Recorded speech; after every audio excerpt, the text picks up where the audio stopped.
Looks like it's going to be another nice day out there today. The sun.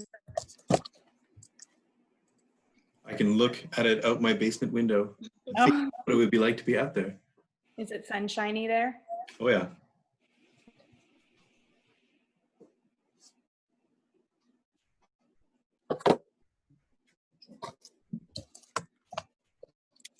Okay, so I think we're ready to get started.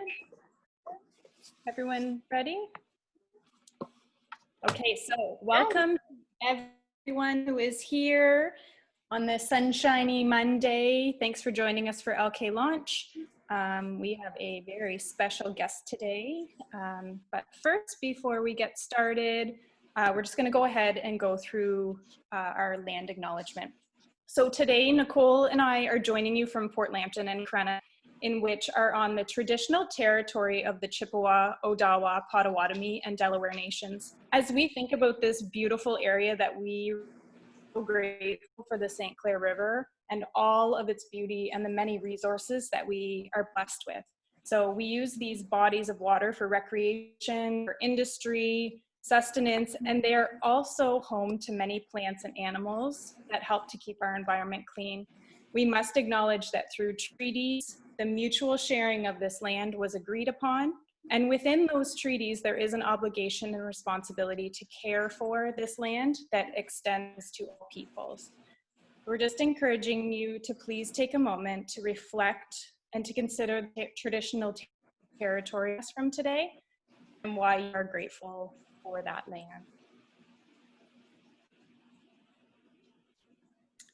So I am Alicia Shank, one of the instructional coaches with the Lambton Kent District School Board, and I am joined by my lovely friend, Nicole. Good morning, everyone. I'm Nicole Hooper, and I also work for the program department at the Lambton Kent District School Board, and we are very excited to be launching right now, Monday morning, back at it, PD for Teachers, and there's no better time than right now to be welcoming Dave Cormier with us. So we have a great week of sessions and lineup, so we hope that you not only attend today and maybe check out some of the other ones ahead as well. Yes, for sure. So just a couple things that might be a little bit different from some of you joining us. There is a Q&A button at the top. If you have a question to have addressed, that Q&A button will send us the question to just to the panelists, and then we will make sure they're going to be really great at multitasking and being able kind of to juggle all sorts of things. So if you do have a specific question, please do not hesitate to put it in that question and answer. It's just at the top where you're mute and that kind of bar at the top. Okay, chat is enabled, I believe. Chat is currently disabled. Would you like it enabled? No, that's okay. So no chat. So if you do have something, just as I said, put it in the question and answer.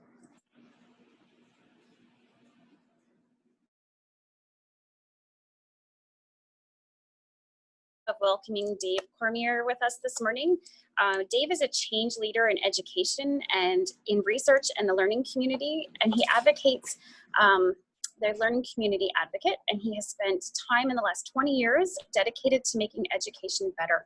Dave has led teams from kindergarten to 12, college and university environments, open education research, rhizomatic learning, MOOCs, which is massive open online communities or courses, and education. Dave currently is working on the digital learning strategy and special projects with the University of Windsor. And if you ever Google Dave, you will have at your fingertips a wealth of information and resources that will connect you with him, such as a few of these that we've just popped up here. He has a blog, and he's part of the Google Scholar, and he has his own YouTube channel as well. So welcome, Dave. Thanks so much. Thank you for having us. I'm going to stop sharing, Dave. I'm starting to feel a little old there. I have been doing this for a long time now. He did this thing and he did that thing. All right. Okay, so I'm gonna take us along on a little journey here. So we're gonna try to make this presentation as interactive as we can. With 75 people, can't necessarily turn the microphone on and have every conversation, but you can chat through you can send questions through the Q&A. We're gonna do a bunch of feedback mechanism stuff to sort of give us a chance to share as a group, you know, because it's one of those things that I'm gonna be here for an hour and a bit having a conversation, but really it's the connections that you guys make with each other and the things that you learn from each other that end up being the most important here. So yeah, I've been doing the technology online-y thing for a long time. I was a classroom teacher who didn't have the organizational skills to keep track of all of my students' work when I first started out. I was 23, and somebody introduced me to a discussion forum. And suddenly all my stuff was organized and I could find all my student work again. I had 270 writing students that year, which is too many. But it's been a journey from there. I've worked, as I said, so 2 years ago, I was doing ed tech strategy for the province of PEI for K-12. It's one of those things I've been involved in all over. I've made tons and tons of mistakes. But this talk and what I'm trying to do here is really kind of trying to pass along sort of my perspective and the things that I've seen over this. In the last 5 months, particularly, I think that things have changed a little bit. I've taught hundreds of faculty, mostly, a lot of them education faculty, in the last 5 months, and what I've seen is that there's a difference, right? Suddenly, we have a whole bunch of people who never intended to go on the internet, they had no reason to ever be an online teacher, who are suddenly being faced with it. But I think that fundamentally changes the conversation. And I hope that what we'll be able to talk about today and some of the concepts we'll talk about today can be things that you guys can hold on to as you hit the tool parade that's up at 11, as you look at people like Joe Bowler and the rest of the people for the rest of the week. It's a fantastic slate of people this week. Hopefully some of these concepts are ones you can go, oh, that's what he was talking about as the process goes through. So really, as the opener to this, and really I'm super humbled given the quality of the people in this process, to be that opener, what I'm going to try to do is also situate you inside of this space. So the first thing I want to talk about is the feedback mechanism. I want to do a bunch of Mentimeter feedback. Okay, and what that means is we're going to have this tool that allows us to get all of the things you guys say and put them together into a nice, neat little package so we can see what everybody's saying. 79 people, if I ask you guys a question, they'll go, and it'll be too much. This is a nice way of controlling all of that stuff. But before we do that, I have a recommendation. So there's two ways to make this easy and comfortable. So if you look at your screen now, it's probably full screened because that's what happens as soon as I share is your computer opens up. So you'd have to take that off full screen. I would hit escape on your computer and that'll take it off full screen. And then you have two choices. One, you can use your computer the way you are now, assuming you're on a computer or an iPad or whatever, computer the way you're using it now, and then take out your phone and use your phone to send in the Mentimeter stuff. Okay, that's the first option. That's the left-hand side of our screen here. I'm pointing at my computer, like you can see where I'm pointing. I understand that's useless. But on the computer, there's actually a little pointer on this that I think I can use. I don't know where the pointer is. It doesn't matter. On the right-hand side of the screen, you can use your phone for the Mentimeter. The other option is to do what I did on the left-hand side of the screen, which is resize your window so that half of the window ends up being the presentation and the other half of the window ends up being a browser. So you can do the feedback in Mentimeter and then see the results on the left. So those are the two choices. I'm going to give you guys like 30 seconds to make up your minds and figure out what you want to do right now, just so that we can make sure that everybody's on the same place. And while you're trying to figure that out, I'm going to provide a little bit more context about how today's going to go. So the reason for using something like Mentimeter is that it allows me to receive your feedback and your wisdom in a way that organizes it in a package that then becomes an artifact, right? So we have an abundance of people. We have 80 people in the chat room. That's a lot of people, right? 80 attendees right now. In this process, and you'll see with the first one, we got a super, super easy one to start out with. So when we do the first one, you guys will go in and put in one answer. This fall, okay?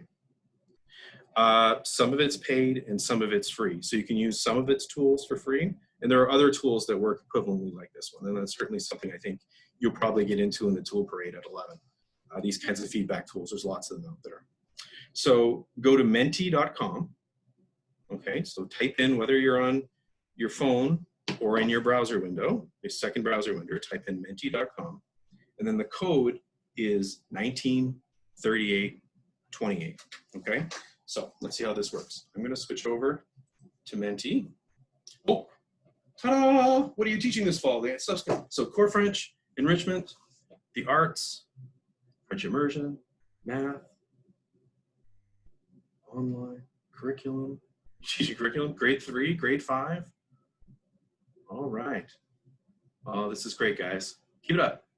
So here, with something like this, with a word cloud, the larger the word, the more people have used that answer. So a lot of people are teaching math. A lot of people are teaching French. Cool. Teaching kids. Yeah, thank you for that.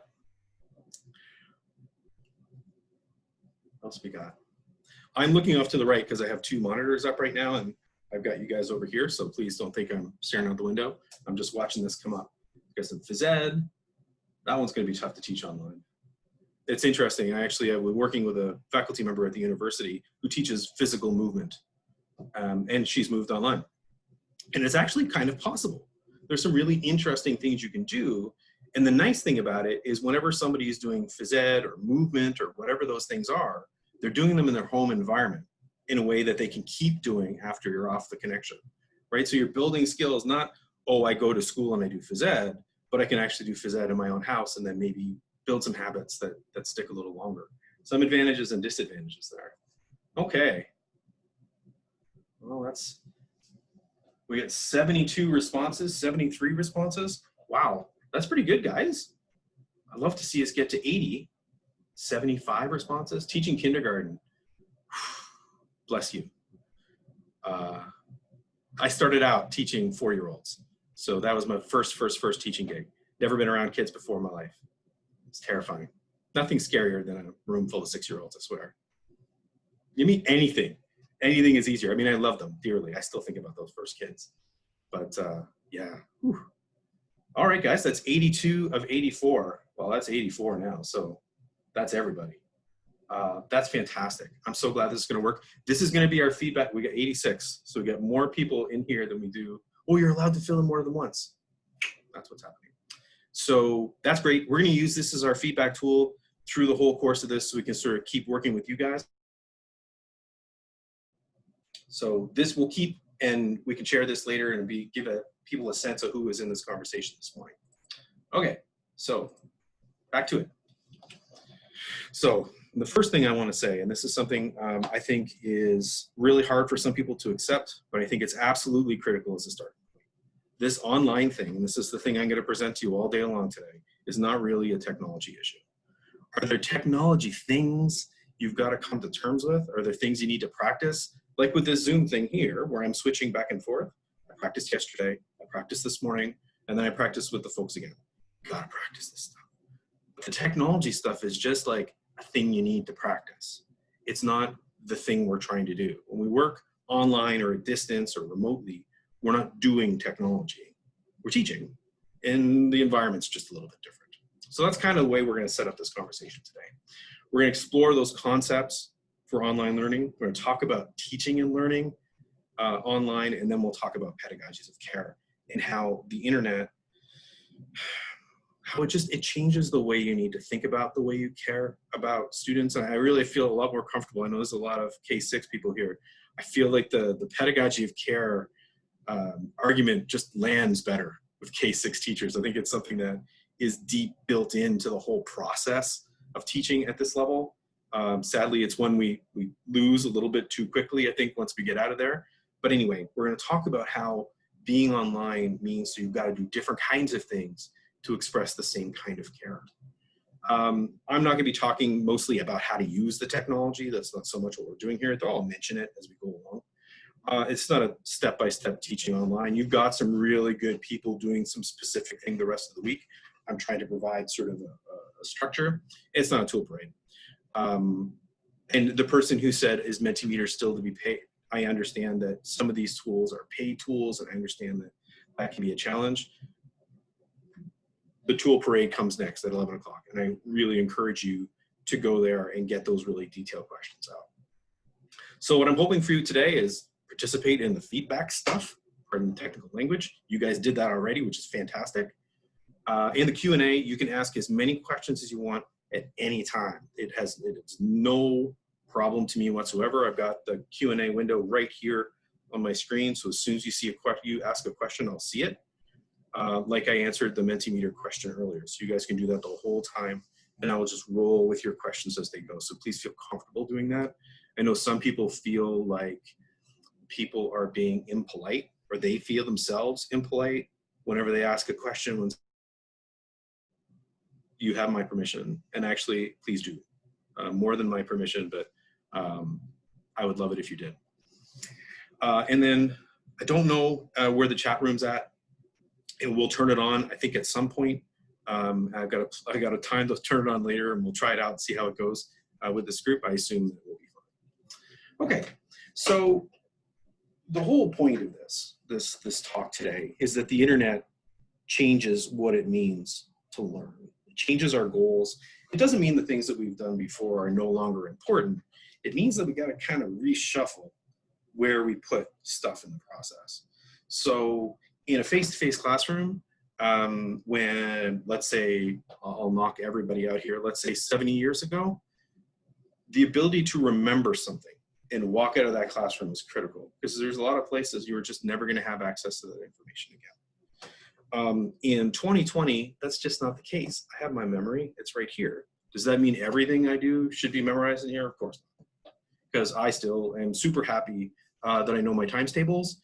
And while I understand that's a challenging issue right now, and math changing curriculum, probably shouldn't have brought that up, but I still teach them to my kids because they're still really useful. We do a lot of practical math stuff here, a lot of construction stuff, and so I think there are still things you should memorize. I'm just saying it's not as important as it may have been before we had access to endless amounts of information. Because the digital is fundamentally different. I'm just going to use two really simple examples to start us off. Okay, so Control F.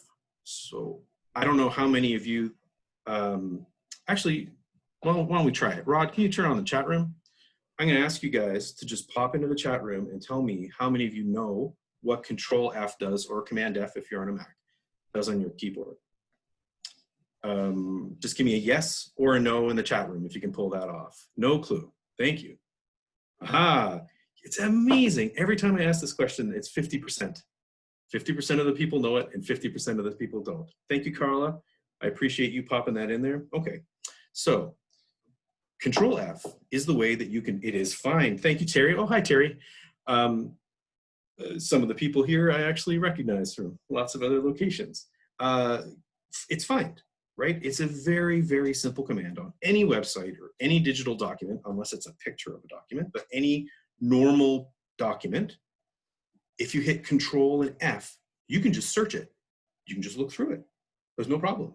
Now, if you were writing a book 60 years ago, it might take you 6 months to build an index for that book, because you have to go through the book looking for the words all the way through, add them up, put the little page numbers next to it, all the rest of that stuff. It's just so you can find one word inside the book. That was a 6-month job. Now, in 2 seconds, you can hit Control F, search for the word you're looking for, and find it. Now, why are we talking about this? Well, let's talk about a simple scan activity. Scan activities were totally de rigueur when I was a kid. We did them all the time. Look through this document to find it. Kids are like, Control F, and they find it. It's not that scanning a document isn't useful anymore. It's that the digital and the tools, the things that it can do, just kind of fundamentally changes the way that you approach a question, the way you try to develop a skill or a literacy. Same with copy and paste. Now, this one everybody's going to know. But when you ask somebody a question 30 years ago, and you told them to go home, and they're going to answer a question, and it's about the heliocentric theory. Not sure why I chose that. 30 years ago, maybe they had an Encyclopedia Britannica in their house. You know, maybe they had access, maybe their parents knew. But now it's a 5-second Google search, right? Copy and paste, here's your answer, right? That ability, that access, and the things that the tools can do fundamentally change the ordering of what we need to be able to do. Okay, so the second concept I want to talk about is the difference between tasks that are complicated and tasks that are complex. I find this a super useful tool to analyze what I'm going to do when I teach online, whether or not a thing I'm trying to teach is a complicated thing or a complex thing. Now, so complicated things are like this airplane. This is a very, very, very complicated thing, but it's still a complicated process. I don't want a single person on this floor, and any of the people I can see here, I don't want any of them being creative. I don't want any of them going, I wonder if we put this in upside down, how that'd work. Like, there's no exploration here. There is a list. That list may be 1 million tasks long, but it's a list of steps that somebody just needs to follow. We got lots of things in our world like that. And we have to teach lots of those things in the stuff that we do. Those are complicated things. Things that are complicated are way easier to measure. Did you follow the steps? Yes, you did. It's a step-by-step process, and you can go ahead and memorize the steps. It might be useful to know them and have them on your brain and not have to check them up on your phone. That's fine, because it's going to be mostly the same all the time. It's a step-by-step process. Perfect. Complex things are a little different. A thing that is complex is something that you can't necessarily give a straight answer to. So I think chat room is still on. Let's hope that it is. I'm going to ask you guys, I'm going to flip this over. I'm going to ask you guys how you think this man is doing. How's he doing? So just give me a general response of how you think he's doing. How do you think he's doing? How are things going for him? Just pop that in the chat room for me. Pretty sweet. There's always one dude who thinks he's doing well.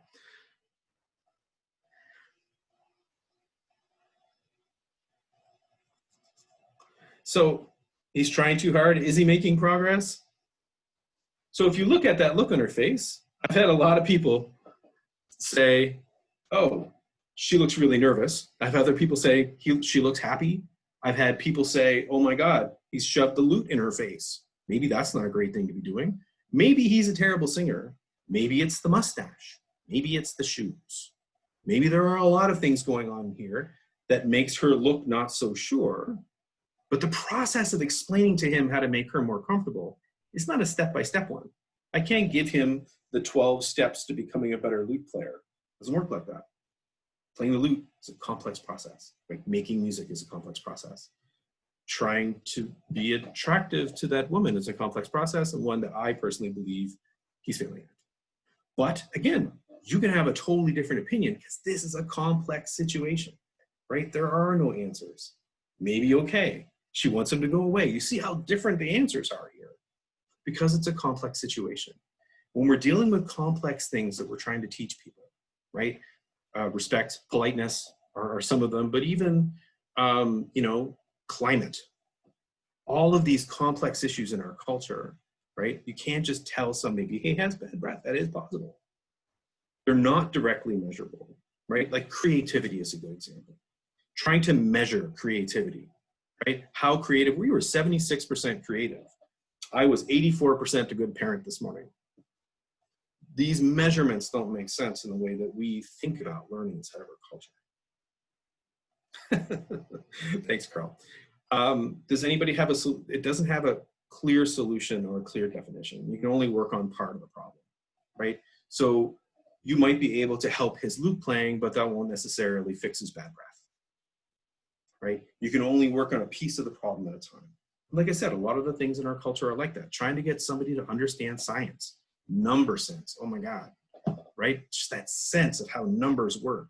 It's not a step-by-step process. It's something you got to get a feel for, right? So we're going to go and try our second feedback mechanism, okay? Because when we look into that complexity and that deeply collaborative internet, there's some people I'm assuming would have some concerns about actually trying to do work inside of that environment. So what we're going to do now is I want to get a sense of what concerns you guys have, and this will help me shape the rest of our day here today. What concerns you guys have in the way that you're looking at the possibility of teaching online, whether you are or not, but just that idea of teaching online. Okay, so I'm going to switch over, and then we're going to go to the next slide.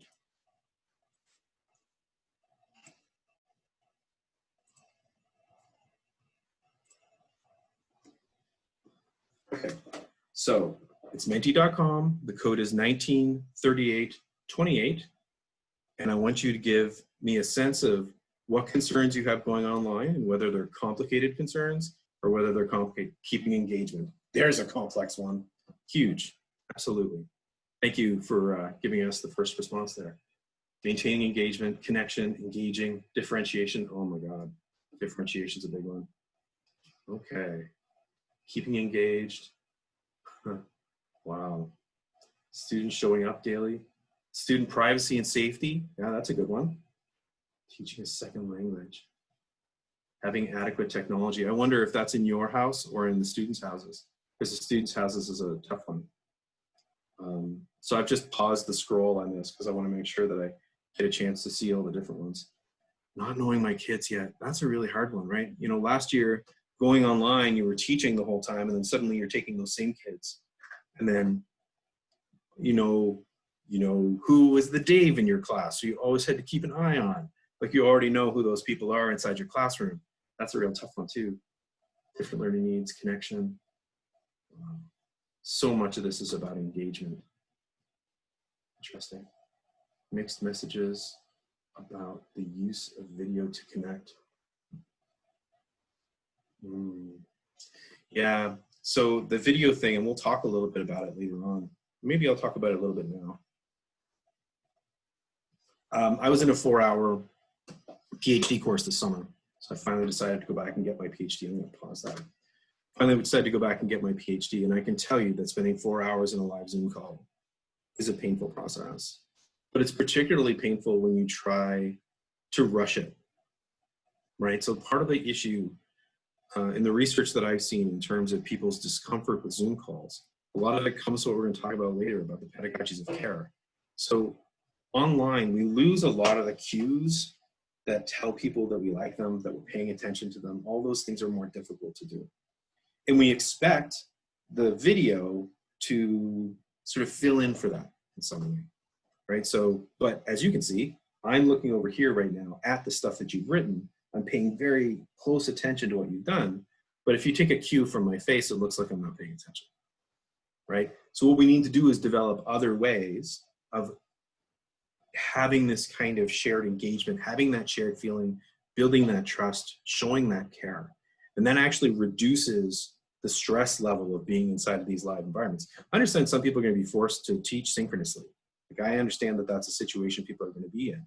But the more care and the more trust you can develop and the more ways you can give for people to share how they feel, the easier that's going to be in that process. And the more engagement that you're going to be able to keep, right? How to assess accurately and provide meaningful feedback. Wow, there's so much good stuff here. We've got 40 responses out of 86. And even in those 40, we've got such a rich sort of perspective. So assessment is really tough, and we're going to talk about that here in a minute. This is something we'll be able to look back on later. Engagement is such a key part of this. Being viewed and criticized by all the parents.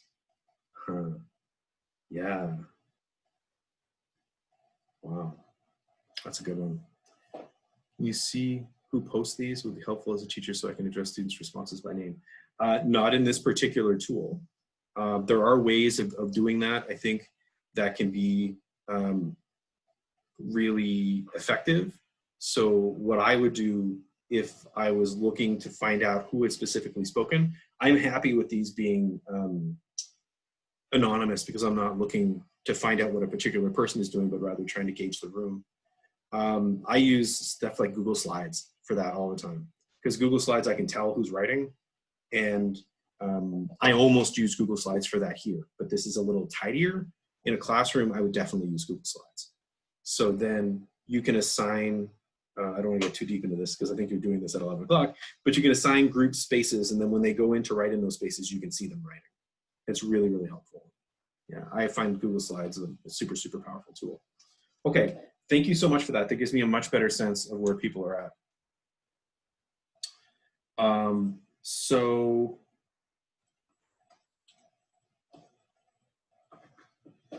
I'm going to get you to hold the social aspect field technology just for a sec.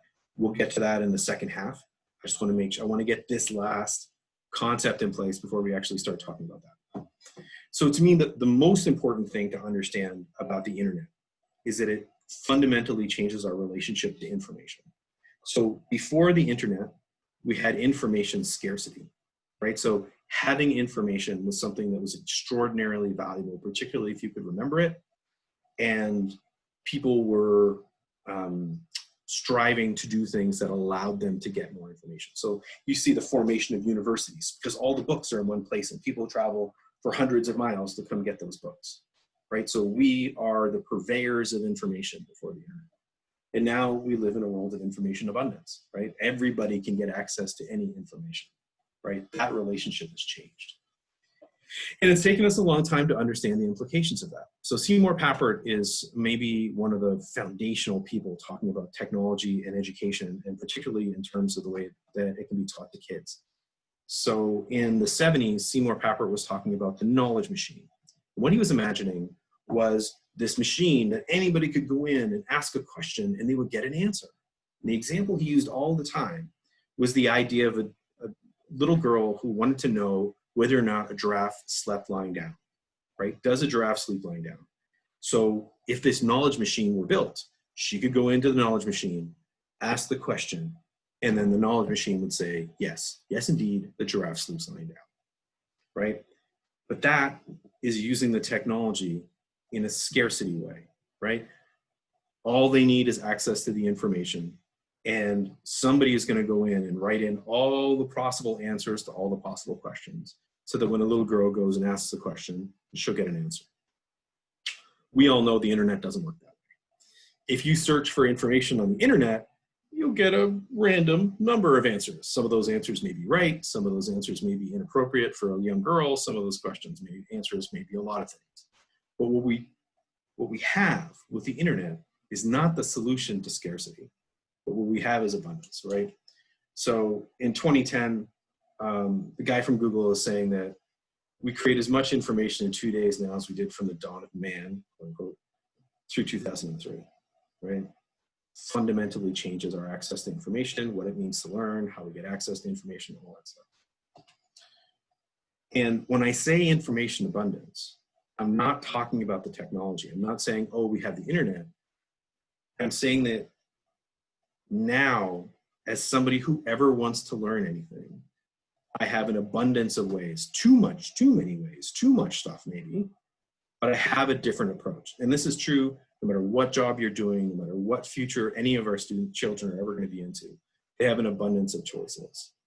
And, you know, information abundance is related to technology the same way a novel is connected to the printing press. So when I talk about information abundance, I don't mean look at my computer. I mean, we have this technology the same way that once you have the printing press, you can have the novel. But when we talk about novels, we don't say, oh, thanks, printing press. We don't call it a printing pressing thing because it's one allows the other to happen, but it's not really important in the conversation. What's important is the novel itself. And what's important here is what we do about this abundance of information and how it impacts our classrooms, right? So where this really becomes important is the way when we talk about schools. So our schools right now are these zones of artificial scarcity, right? So we bring students in, we give them one thing to read, we close the door, we tell them to turn off their devices or turn off their computers, and we give them one thing to pay attention to and do, right? They have one path that they're supposed to follow. But that scarcity was totally accurate 30 years ago because there was no other way for them to get information like that. I mean, they could go to the library, but even that was contained by what happened to be in your local library. Now we have to cut the threads of information in order to teach in that way. We have to tell them to not access the world through their computers in order to do that. We've created this cone of artificial scarcity. Now, there's a lot of implications to that. So somebody was talking about assessment earlier. In if you're in a face-to-face classroom, if I've got somebody in one of those rooms and I give them a test and I want them to tell me whether or not they have remembered something, I can control that situation, right? I can totally tell whether or not they have remembered it based on whether or not they get the answers in that space. And because they're in a space of scarcity. Whereas when they're at home with access to the internet, they have the abundance of information. They can go out, copy and paste an answer, and put it in. But that's the environment of the internet. Anytime we try to shove a scarcity approach into an abundance socket, things are not going to work out for you, right? You need to reimagine how you're going to do those things, understanding that the choices are abundant. So our education system as it is designed for scarcity, right? Our measurement systems are designed for scarcity, right? Did you remember that thing, right? But I can only ask that question if I don't give you access to things, right? Once a thing is no longer scarce, it can no longer be controlled. And that's the issue whenever we're dealing with people being at home, students being at home, is that we can't control them in the same way as we do in our classrooms. We can't make sure that they're sitting down and paying attention because there's only a scarce amount of things they could be paying attention to. We don't get to limit their interactions in the same way, right? So it changes what we need to be able to do. It changes how we have to approach a situation because we simply can't have that same level of control. And that's scary. Like, it's hard for me. I'm right here. I have 81 attendees to this presentation. I can't see your faces. I don't know if you're paying attention. I don't know if you faded off. I don't know if you're thinking, what is this guy talking to? This is the first knowledge. This picture is actually the first knowledge machine, by the way, that Papper built. But he was still able to control the knowledge in there, whereas that's not the world we live in now, right? We don't have that level of control. So we're going to go back to Menti again. And I want you guys to give me a sense. We're going to ask the question first, the positive sides of that abundance, and then the negative sides of that abundance, okay? So let's go back over.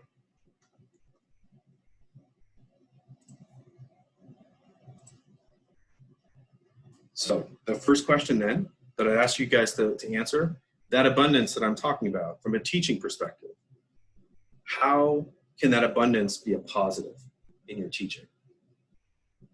In your classroom, for your students, or for you?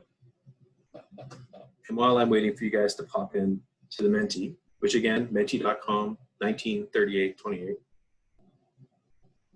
it will be important for us to formulate questions in such a way that students are forced to use their brain. Absolutely, Carlo. That is exactly the point. 100%. If you ask somebody the question, you say, how do you feel about something? There's no copy and paste anymore, right? You need to change the way you frame those questions so that they don't respond to abundance anymore. So that they don't, okay, sorry, I just had to pause that. You need to be able to frame your questions so that they don't respond to copy and paste. That's right. It teaches them to be assertive, expansive learning that is more engaging, lots of resources to verify answers, saves time, confirm answers. It's the most current info. Information allows for critical thinking. It's for choice and supports inquiry. Yeah, for sure. Just scroll back on there. Many different resources, different perspectives too, right? Opportunities galore. It's funny that you put that way, because it is opportunities galore, but that's the upside and the downside, right? Is that, wow, I can do anything. Oh God, I can do anything. What do I choose? And I think that's harder for some of us than for others. Pause that again. Assist students to think critically, cross-check information, finding information obediently with little effort, more information than I know. I love that point in the middle, can offer more information than I know. I always think that I never want to limit my students' horizon of expectation by my own limitations, right? So I always want them to grow past me. And that's tough to do in a classroom where I'm the only person who has any answers, right? So some real potential there to have that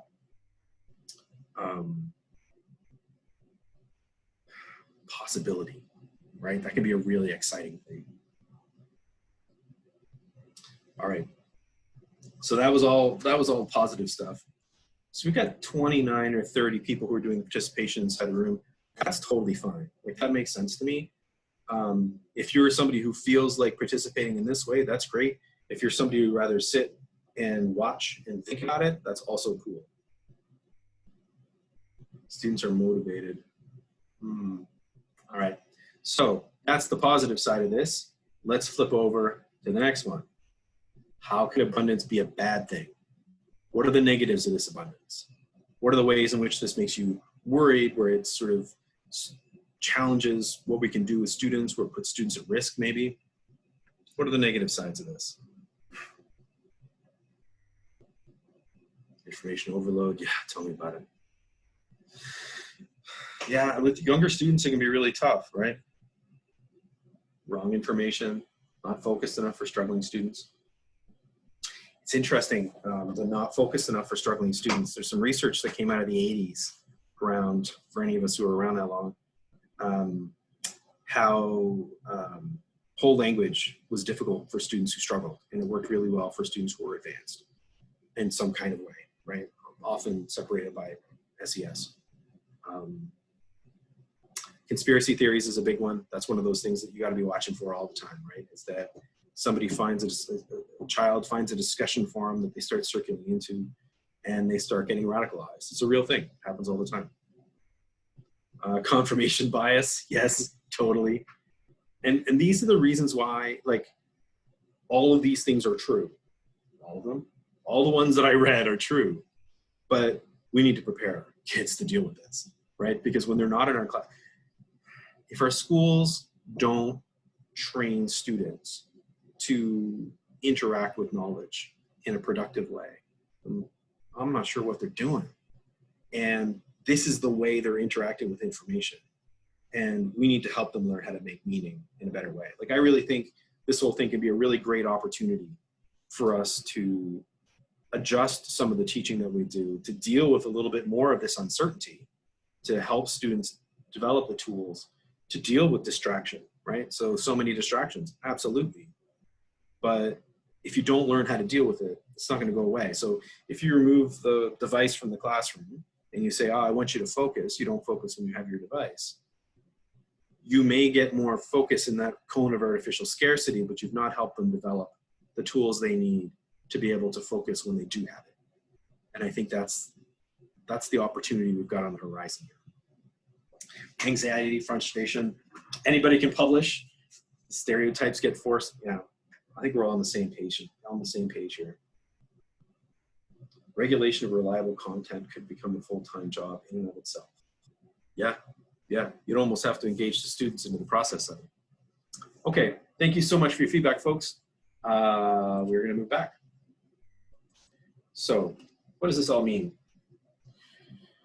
When dealing with abundance, I've heard a lot of stuff from the teachers I've been teaching, both in K-12 and in universities.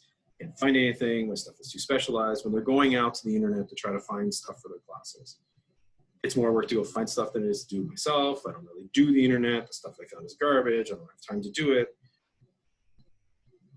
All of these responses that I've heard over and over again in the last 5 months, and frankly in my career before this, but certainly in the last 5 months, are negative responses to abundance, right? I can't find anything. There's too much stuff for me to look through. My stuff is too specialized. The thing I do is very special, and there's so much stuff out there I can't filter through it. It's more work to go find it, right? I can't make my way through, I can't navigate through the pathway to get there. All of these are negative responses to abundance. And I get it, right?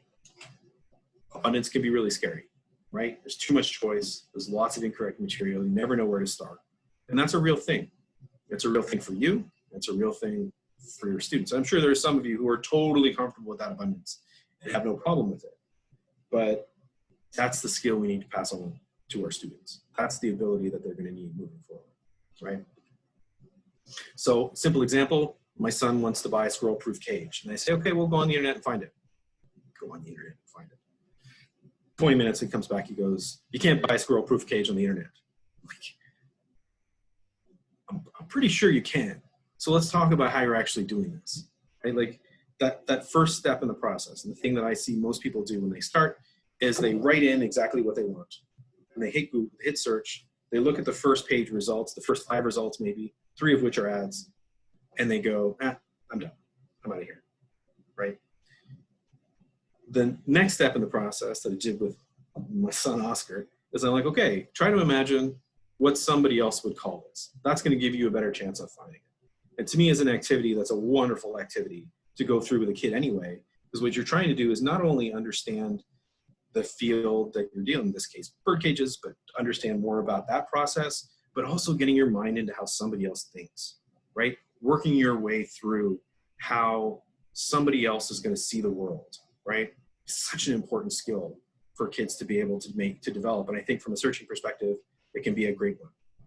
That didn't get us to squirrel-proof cages out. But the third level was the third strategy was to imagine who might have it. So instead of searching for squirrel-proof, so the second one was cages that are rodent-free, and we did different kinds of languaging. And then the last one was imagining who else might have it, right? Who is the other person who we found backyard stores, searched for backyard stores, went to the backyard stores, then searched for the squirrel-proof cages. A bird-proof cage would not be useful. A squirrel-proof cage, and that actually got us there, right? In that process of thinking our way through good questions. Can anybody else confirm that my microphone is cutting out, just in case? I just saw the comment. You sound fine, Dave. The Okay. recording will be clear. Everything looks good. Thank you. Sorry, Ann, that you're struggling with the audio on your end, but hopefully it'll clear up. And again, that's one of those issues that's going to keep coming, right? It's going to be an issue with students on live calls. It's going to be an issue on both ends.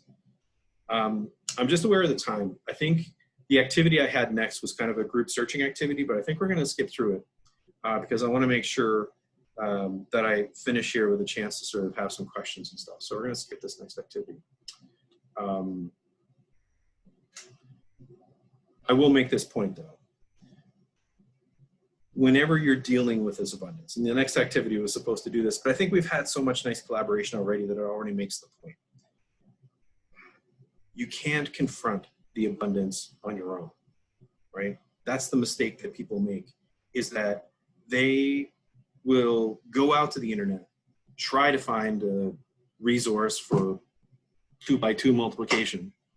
I spent 6 months with 2x2 multiplication. It was 5N5 at the time. It's still burned in my brain. And they'll try to do it on their own, right? What you need to realize is that if you teach grade 5 math, you're one of 1,000, 10,000, 100,000 people who are teaching 2x2 multiplication. And those people are out there, and they're also approaching your problems. They're also trying to solve those problems. You'll have other people in your school.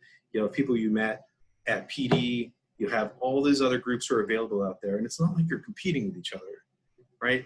Working together, finding that group to collaborate with and find answers with is going to be that first thing that you can do to soothe the response to abundance. And it's also the way you want to model for your students anyway, right? That process, it's too bad, this is a really fun activity.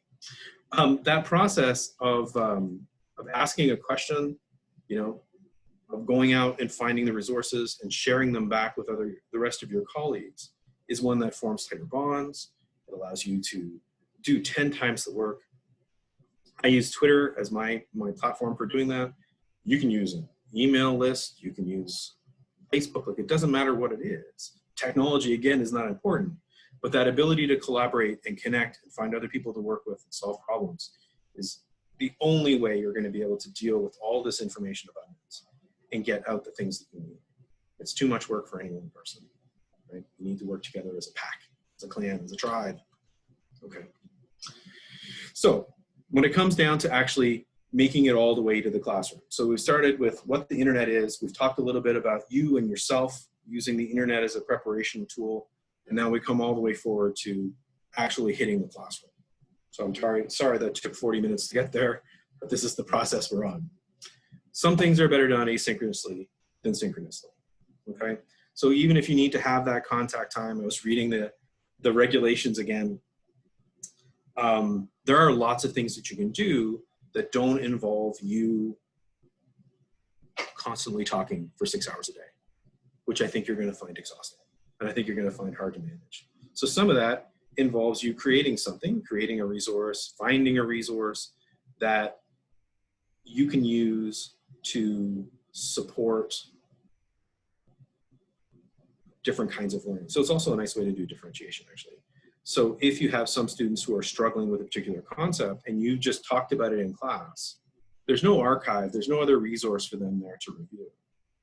If you take a difficult concept and you record a 3-minute video of you explaining it, that student can watch that video 15 times, right? For that student who's really engaged, energetic, and wants to perform in that way, they can take those things that you've created and review them. You can send them to a student who's struggling. Having those pieces in hand, having those asynchronous pieces, those recorded pieces in hand can be really, really helpful. So just take the mini lecture. So when I first got back to K-12 after being in university for a long time, all the talk I was involved in was the mini lecture. So you go into a class, you have a 5-minute lecture, you break kids out into groups, you allow them to collaborate and work together, and then you work individually with each group, and that allows you to do differentiation and all kinds of other stuff. I love the mini lecture. I love it in my university classrooms. I love it when I teach kids. I love it across the board. I love the idea of taking critical concepts and distilling them into manageable chunks, right? A lot of those manageable small chunks can be recorded. Even if you do it live, having a recording of those pieces is really, really helpful. Now, a lot of those are complicated things, right? Remember we talked earlier about things that are complicated, they're step-by-step. A lot of them are complicated. They're really easy to find on YouTube, right? When you're looking for that thing that is complicated, that most people talk about the same way, that have the same kinds of answers, those are the things you can go out and find. You and your colleagues who are teaching the same grade can say, okay, well, we need these 7 things. We know we need these 7 lectures. We know we're gonna have to deal with these 7 issues. Why don't we just spread them out and we'll find them together. We'll find all 7, then we'll put them in a package. We'll put them in a Google Drive somewhere, and then we'll each have them. Right? You can spread up that work and look for it. You're looking for that clarity. And if you're gonna invest, it's something you can invest a lot of time in, because 2 years from now, 3 years from now, 4 years from now, you can still be sending that video to a kid in a way that allows them to engage and dig deeper into the concept of mode. Complex video is a totally different thing. When you're dealing with a complex topic, you're almost better off doing it yourself. And it's not that hard. I mean, there are lots of ways now that you can click record, and you can do it in Zoom itself, right? You can get into Zoom all by yourself, hit record, stop record, have a video, and then have it so you can show people. An easier way of doing this, and this is something I advise people to do all the time, is find a friend and do it as a conversation inside of Zoom, a recorded conversation, or inside of any of the tools out there that will do this, right? That recorded conversation on a complex topic can be super, super helpful to your students, and it also allows you to package critical concepts, right? So that you can send them to people over and over again. So if it's a small, tight concept, it's wonderfully done asynchronously. You can have the video that kids would watch, and they can get together in groups, work together inside of those environments. It doesn't need to be you physically managing the thing all the time. All you need is a tool, and in this case, we're using Mentimeter in the chat room to find out that people are still there, right? If you're gonna do something live, if you're gonna be doing it synchronously, then the word that I always try to keep in my head is eventiveness. What is the thing that we're doing that requires us all to come together, right? And I understand that we're doing a day-by-day classroom, and it's hard to make everything fun, and it's hard to make everything engaging. But that engagement is really about whether or not it has that evented feel. Does it have that, oh, we're doing something exciting? Oh, we're doing work that continues, right? So if you look at something like, in this case, if you look at something like iterative activities, right? There's an event to completion, right? So if you look at something like process writing, right? So you want students to write, let's say we're looking at grade 5, and you want them to write a story. So first you want them to send in the idea for the story, and then you want them to make an outline of what the story is going to look like. And then maybe you want first lines from each paragraph, right? And then you want a little bit more, you want some of the details, and you want it to happen over a 4-week period. Face-to-face, that's kind of annoying, like, do you give them to submit different documents? Do you use one folder, like, and then they submit it and then you write on it and then you hand it back? But when you have it, they don't have it. And then are you expecting them to keep all of them in order, or are you keeping them? Are you gonna keep all their work and drive back and forth to your house with them in a giant bag? Like, there's a lot of challenges with doing that kind of process work face to face. But when you do it online, it keeps all that stuff organized, right? Submit the first piece. Student, you make a comment on it. Second piece, make a comment on it, but it all stays together, right? That kind of approach, one, allows you to keep your life more organized. It allows you to make formative feedback as things are going along. It allows you to give that sort of ongoing feedback to improve things. But it also leads towards the completion of an event, right? So somebody's always working on something. They're working towards something. That makes sense face-to-face for me, right? If I'm just doing a task and another task, or I'm sitting passively listening, or I'm doing those kinds of activities, to me, those are asynchronous activities. As much as, I mean, not always, but as much as possible. I'd also suggest that from a teaching standpoint, the discussion is content, right? So whenever, I have a teacher that I've been working with who teaches creativity. And he was convinced that the internet was going to kill his class. It was going to be terrible. He was never going to keep anybody engaged. They were never going to show up. It was a whole thing, 50 students. What he found was that online, the discussions that were happening were much, much richer than they were having face-to-face, because students had a chance to pause and to think about what they were doing. Those conversations were not dominated by the loudest person in the room, right? You really had a chance to engage and to, students had a chance to engage and really think their way through a problem, right? Took a little longer to get the answers done, but those discussions very much became the content of the course, right? The community is the curriculum, right? People start learning from each other, and they can do it much, much better in a place where they can devote some time to writing, in a place where people aren't talking over each other. And it can be a really powerful tool, right? That discussion, that place for discussion, that time for discussion can be a really powerful tool. And it allows them to develop those collaboration skills, right?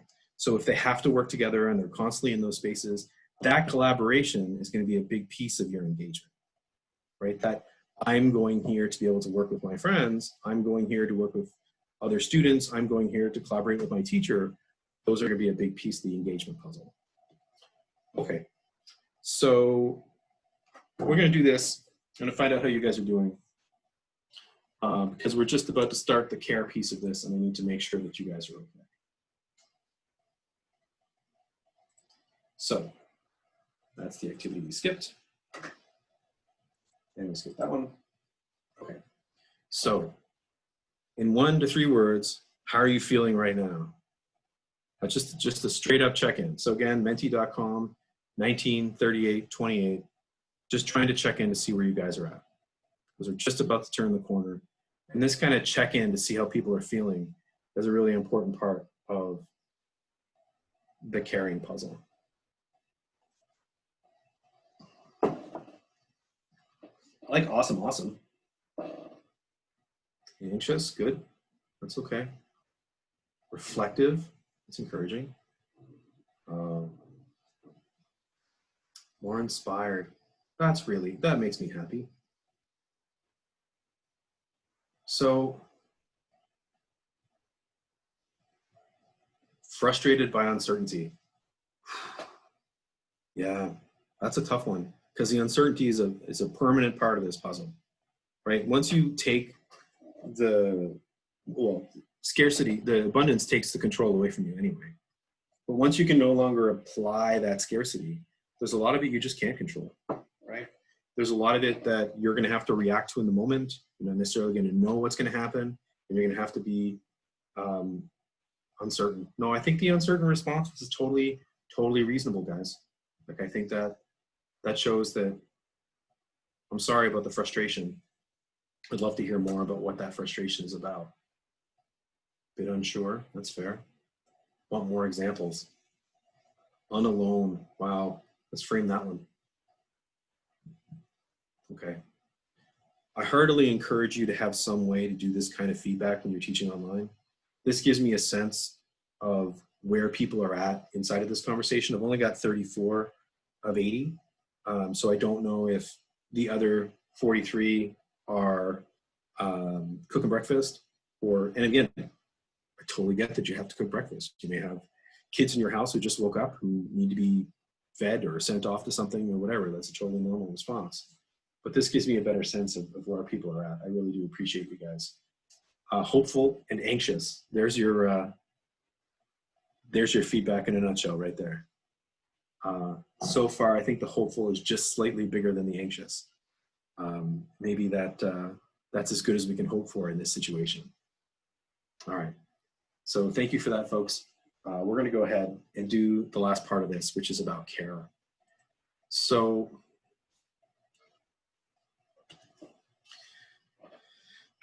that abundance, that sense of not knowing where people are at, all of those pieces bring us back to how we can care for students in an online environment. We know how we do it face-to-face.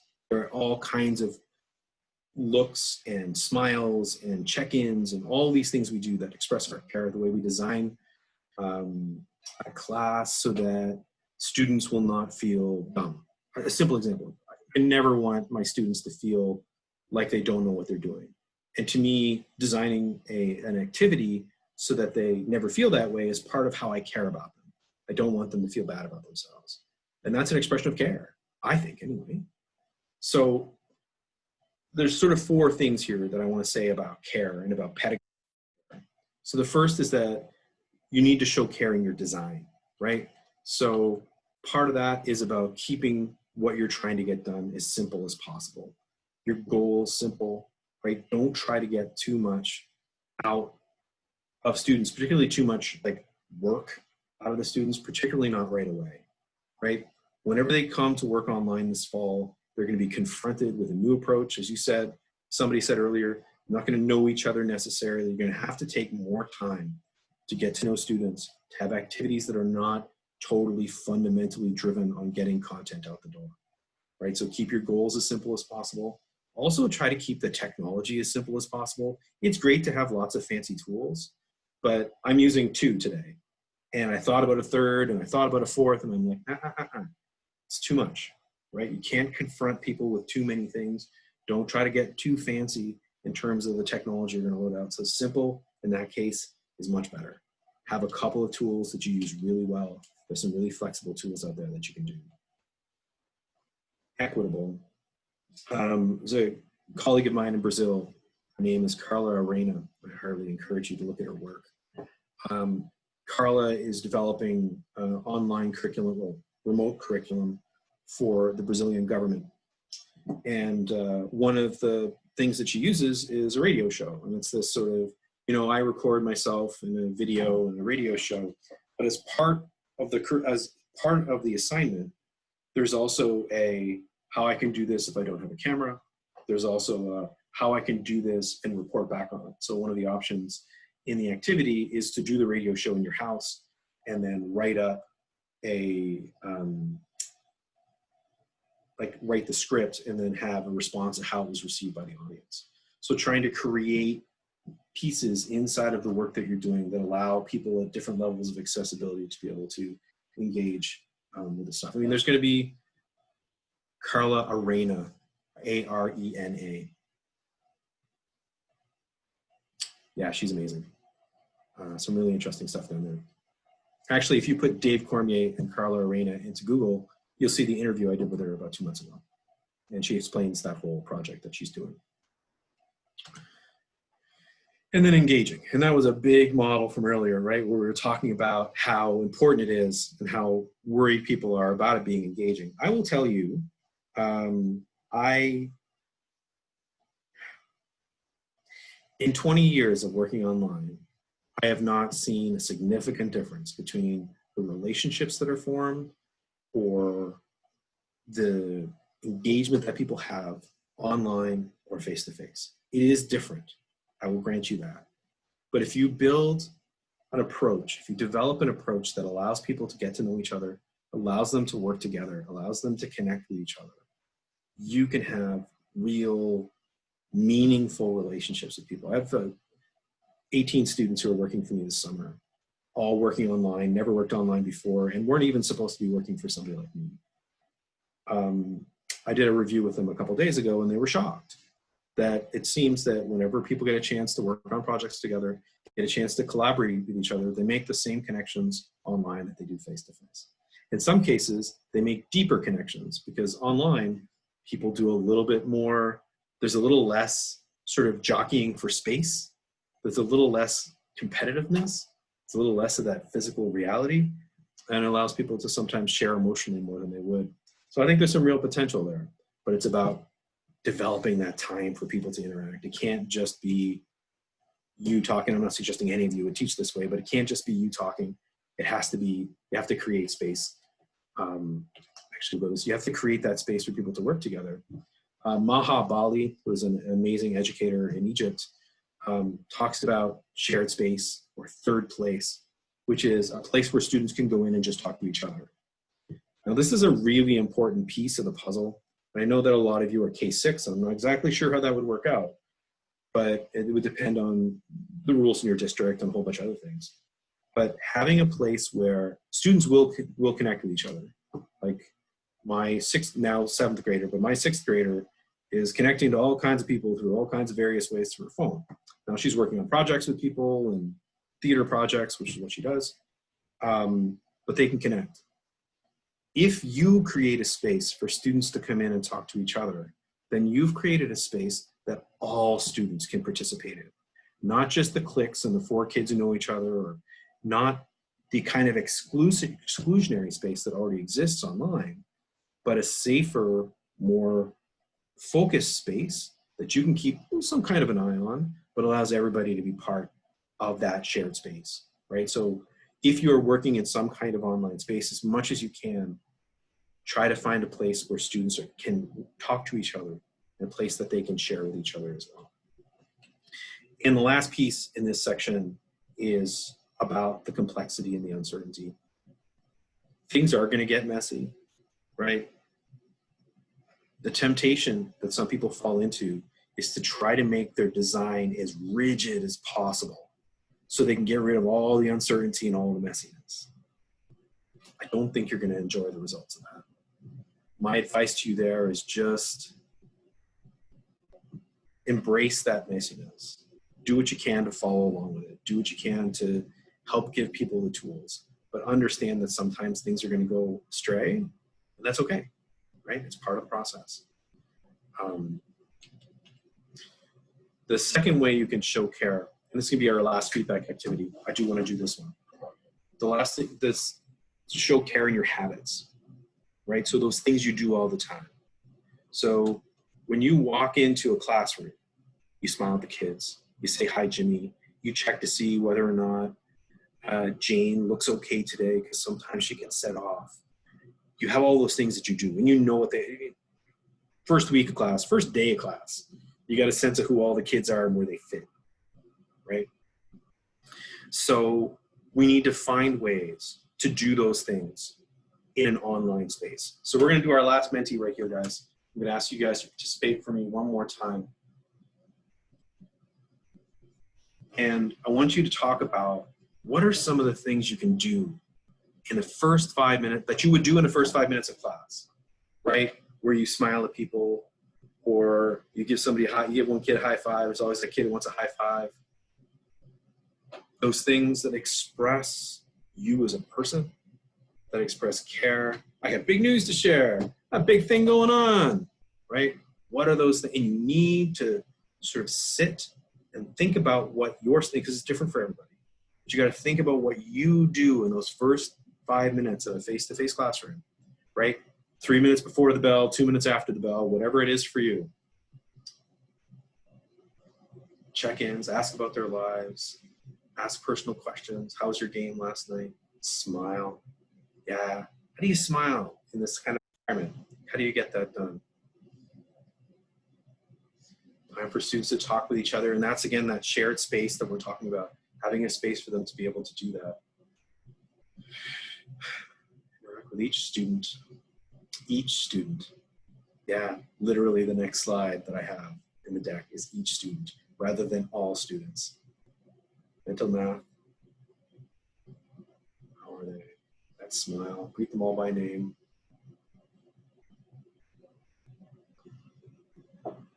Remind them to get outside. Go walk. Same in this house. I have a grade 7 and a grade 9 student in this house. Why don't you guys go for a walk? Go outside. Yeah, I think we're all on the same page here, folks. Face-to-face contact. Try to find out how to do that space. Okay, great. Thank you. All right. We're moving in towards the end here, guys. I was aiming for 75 minutes, and I think I'm going to go just a fraction over. I apologize. That presence, that feeling of presence, that way in which you express yourself in the course, by the assignments you give, by all the rest of those pieces, are critical to how those students are going to feel cared about, how they're going to, there's a lot of students, and it's a really important part of their lives. Having somebody who is not part of their family see them, understand them, help them when they're struggling, right? So you need to find ways to make that presence as productive as possible. Again, it's going to be different for some people. So someone's like, I do a video that talks about what we need to do today and the rest of that stuff. The tone you take in that video is really important, right? It sets the tone for what people are going to understand that their engagement with you is going to be. And you really do need to set that tone, right? You need to set a new social contract. In every face-to-face classroom, there isn't a kid, kindergarten, sometimes grade 1, we establish these norms. But you explain to kids, you raise your hand when you want to talk. No, you can't talk when I'm talking. No, you have to listen when your friend is talking. No, you can't take their pencil. There are all these things that we've agreed upon that we do face-to-face, and at some point, once you get past grade 2 or 3, well, you have to remind little Jimmy over and over again. The vast majority of students have gotten that piece down. Samantha, I have lots of suggestions for that, and I'm happy to put together like a swath of them and send them off, if that's helpful. But you need to be explicit about it. The things that you might think everybody would understand, and even for yourself. Like, for instance, at the start of this, I said, you guys can go ahead and ask questions at any time because I don't mind. There are people, lots of professional educators who get furious when people chat, when they're talking. You have to establish that social contract. You have to tell people what's going to be acceptable and what's not going to be acceptable. And even if you're teaching grade 8 students or grade 12 students or whatever it is, they're not going to have the online school norms. You have to explicitly talk about that contract and explicitly engage people in understanding it, right? So we've talked about that care in your design, care in your habits, the stuff you do every day. You also have to show care and connection, right? In the way that you reach out to students and the ways that you communicate with them, the tone that you take up. I can't tell you how many times I've talked to somebody and said, why are you sounding so terse with this student whenever you're talking to them online? And it's not something I've ever seen you do face-to-face. That nervousness, that uncertainty, that the stress involved in the process, it all feeds back into your tone, right? And you need to be able to take that time to face that feeling and realize that this might be the one positive communication that day that student gets, right? You're still just as important, maybe more important to those kids now than you were when you were seeing them face to face. Right? I know that's a heavy burden, but that's being a teacher, right? These kids, a lot of them are in their houses, maybe not in positive situations, maybe sometimes positive, maybe not. But as a teacher, you're that person and you're still that person. The fact that you're online or not online makes no difference, right? In some cases, it makes it more important. Somebody said this earlier, it's every student, not all students. One of the temptations we fall into is sending out the mass emails all the time. Or I'll send a message to everybody. I'll send a message to everybody. Communicating to all students is definitely important. Communicating to every student is still important, right? Same as that first 5-minute business. What's the contact you're making? The abundance here gives you that tendency to go, oh, I can just send this to everybody, and that's fine. But you still need to get to all. You still need to find a way to get to every. And that also is about early intervention. So one of the things that you'll see, I've heard people talk about any number of times, was that the Dave, you better hurry up, I turn on my video camera, Alicia? Is that what's happening? You can leave your video on. I was just like, oh, she's trying to hurry me along. At every piece, online, you can lose people quicker, right? So get out there as soon as you start to lose track of somebody, as soon as that early intervention is critical. In a face-to-face classroom, you know they're coming back the next, if they're not coming back the next day, you know there are other things in place to be able to deal with that. Online, they can slip away on you. And just that reach out that goes, hey, Jane, noticed you didn't seem to be engaging today. Just that one piece. Early as you can, set that tone, establish that contract. Okay. So the last piece, and maybe the most important piece of this whole content, is you need to be good to yourself, right? Some of that is about the self-awareness. So we're talking about that tension that builds up, the frustration, the uncertainty. You need to be honest with yourself about that. It's going to infect the way that you talk to your students. It's going to stress you out. It's going to affect people in your house. I understand it's a stressful process. I mean, I look at somebody who's been a fantastic teacher for 30 years. You get comfortable, right? You walk into that classroom and you know how it's going to go and you know what to do if it doesn't go the way you want it to. And then suddenly you're confronted with a situation where you're not in control anymore. I get it. I'm not saying you can solve that problem. I'm just saying it's important to be honest with yourself about it. So you can feel that feeling and go, oh, there's that feeling. And then you can process it, right? So that you're not processing it on your students. When we move online, there are other ways of getting some of this stuff done. Some of the processes that you would do in a face-to-face school, you can't quite get away with. Allow yourself to grow in this process, right? There's a real chance for growth here. I can tell you 20 stories of teachers I work with in the last 5 months who've been like, oh my God, this has totally revitalized my teaching. I am so excited to teach again. I have just realized that there's all these other things I could do. I had one faculty member look at me and go, I've been a really bad teacher. I've been trying to shove content into these kids' heads for years. I have known they weren't taking it in, and yet I did it to them anyway. And I'm like, huh? But it was a total like blast for him. He'd gotten comfortable. He was well liked, but he knew this whole process forced him to think outside of his box. And I think it's a really nice opportunity. But most importantly, you can't pour an empty cup. If you push yourself too hard on this, if you get too involved, you get too frustrated, you try to work too hard, you're not going to make it. It's not going to be fun for you. It's not going to be comfortable for you.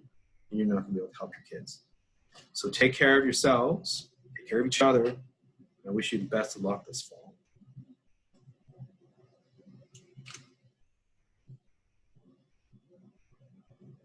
Dave, thank you so much. Do you have a few minutes if there are any questions there? If anyone has any questions, I will address, there's a couple of them left over, and I sort of addressed some of them while I was talking, but I appreciate whoever left them up here. So I very specifically did not make a suggestion for shared space for you to communicate in, because I don't want to start any separate process inside of your school board. That is definitely something to take up inside of your school boards with people, but I don't want to recommend a technology because that's got to come from inside. Y'all have to agree on what it is. I can think of some, but I won't. I've done that before and gotten back some negative feedback from the people who are running the show. So lots of follow-up reading recommendations. I'm going to turn off my share here. And is that Ben Hazard? Look at that. Hi, Ben. Yeah, so I think what I'll do is I'll put together a sort of collection of recommendations, and I'll send it back to these folks, and you guys can send it along if that's helpful. I think if I just try to remember them now, that's all I'll do for the last couple of minutes here is trying to do that. I will send you the piece that I wrote, though, for a colleague of mine who is, he is an instructional, he's the head of instructional technology or whatever else for a school district in the States. And he asked me to put together the stuff I've been talking about, so he could send to his teachers, and this is what I came up with. So it's just sort of things that I learned, like sort of key ideas for moving to online. I'll find you some stuff from smarter people, but that is the sort of best that I can do to give you sort of what I've learned in this process. We talked about Carlo and the copy and paste. I totally agree with that. Yeah, social experiences. It's totally 100% possible to make friends on the internet. For those of you who've never had the experience, I get it. I can tell you that Ben and I had never, I don't think we ever did meet face to face, but we had a conversation 2 months ago or 3 months ago whenever he asked me to do this.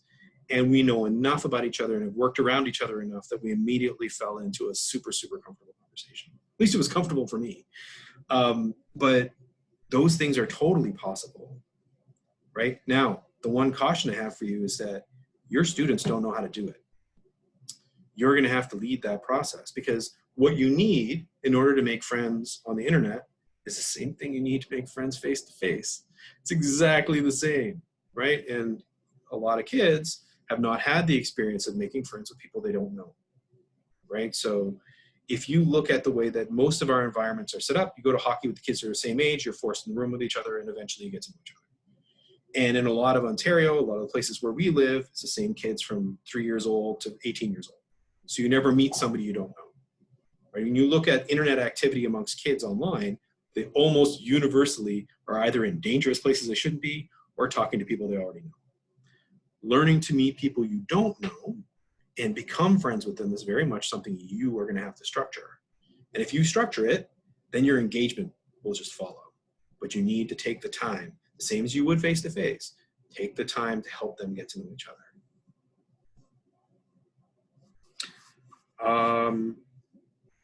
I would never replace face-to-face teaching with online teaching.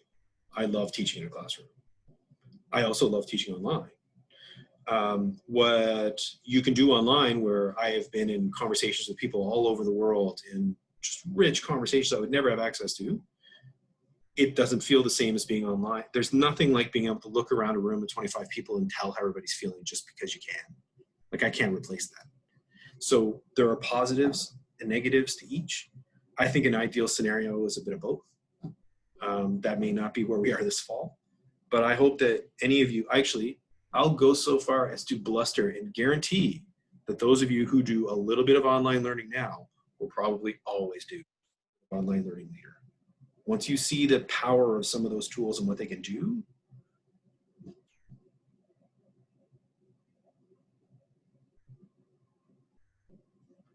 I got all the questions in there. Anybody else?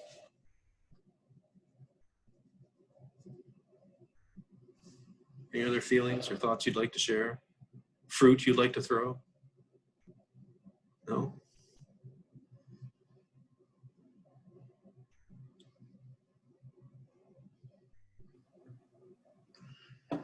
Oh, thank you, Diane. I appreciate that.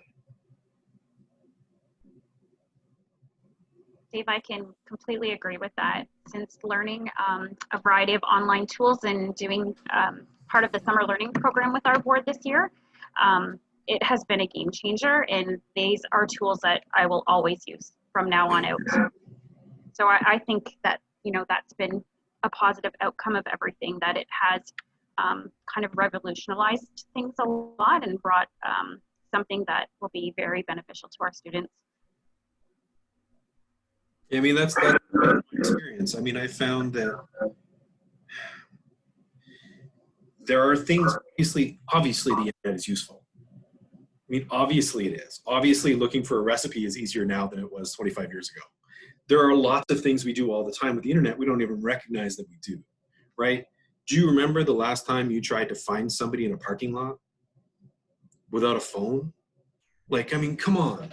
We had a broken phone a couple of months ago, actually, about a year ago, and we were like babies walking around, like we couldn't, like we're lost, right? There's so many things that the technology allows us to do.